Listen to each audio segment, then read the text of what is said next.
Dans One Piece, il existe un mystère qui intrigue les fans depuis des années. Les lames noires, ces armes légendaires comme Yoro de Mihawk ou Shusui de Ryoma, semblent posséder une puissance hors norme, une aura presque vivante.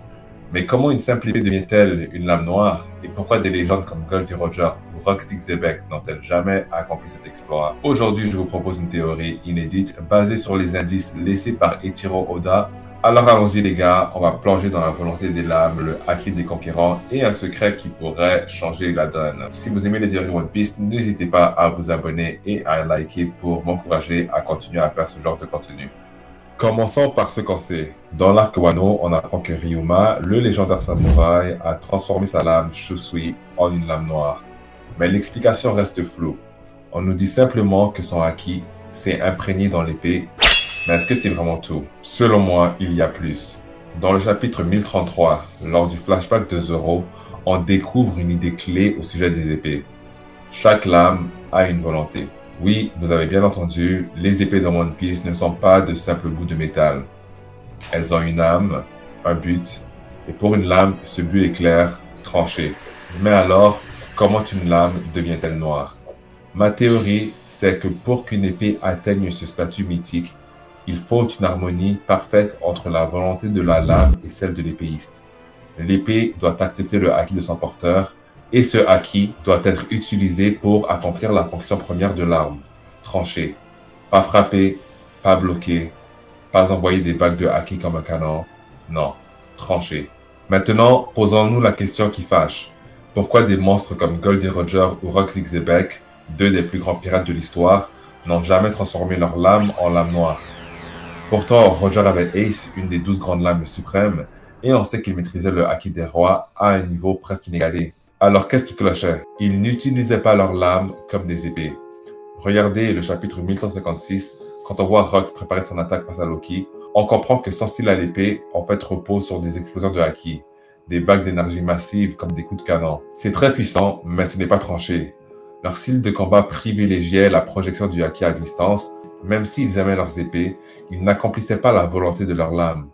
Résultat, leur haki ne s'est jamais ancré de manière permanente dans leurs armes. Mais il y a un autre ingrédient crucial à tout cela, et c'est le haki des conquérants. Bien qu'Oda nous laisse comprendre que le haki de l'armement joue énormément dans le processus qui changerait une lame en lame noire, on se rappelle que dans One Piece, c'est le haki des rois qui est représenté comme la force si puissante qu'elle peut dompter n'importe quoi. Et ce que j'essaie d'avancer, c'est que même les lames ne sont pas immunisées. Souvenez-vous de ce que dit Gaban blessé à Luffy.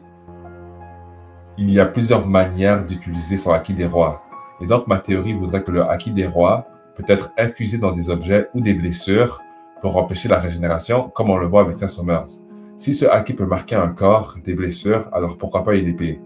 Ma théorie, c'est que transformer une lame noire nécessite un épéiste avec le haki des rois, capable de dompter la volonté de l'épée. C'est comme, dirais-je, un pacte. L'épéiste impose sa volonté, mais il doit respecter celle de la lame. Et ça, seuls des épéistes aguerris comme Ryoma ou Mihawk l'ont accompli. Mihawk le dit lui-même lors du flashback de Zoro après sa victoire face à Pika. Toutes les lames ont le potentiel de devenir noires. Et ce que j'aimerais ajouter à cette phrase, c'est qu'il faut un conquérant pour y arriver. Maintenant, pour renforcer ce que je disais sur la volonté des lames, je pense que tout commence chez les forgerons. À Wano, on voit à quel point les artisans mettent leur cœur et leurs âmes dans leur création. C'est presque spirituel. Souvenez-vous du Vogue Mary et de son Klaba Tarman, cet esprit né de l'amour, de l'équipage et des artisans. Et si les lames légendaires avaient quelque chose de similaire? Une lame forgée avec intention et passion développerait une âme, une volonté. Quand un épéiste utilise cette lame pour trancher encore et encore, tout en y infusant son haki des rois et son haki de l'armement, la lame finit par accepter cette volonté. C'est comme si l'épée disait « tu es digne de moi ». Le haki s'ancre alors dans l'arme pour toujours et la lame devient noire. C'est pour ça que Shusui est devenu une lame noire sur Ryoma et que Zoro est en train de faire la même chose avec Enma. Si vous avez aimé cette plongée dans l'univers de One Piece, mettez un pouce bleu, partagez la vidéo et abonnez-vous pour d'autres théories. Et je te dis à la prochaine, à la plus.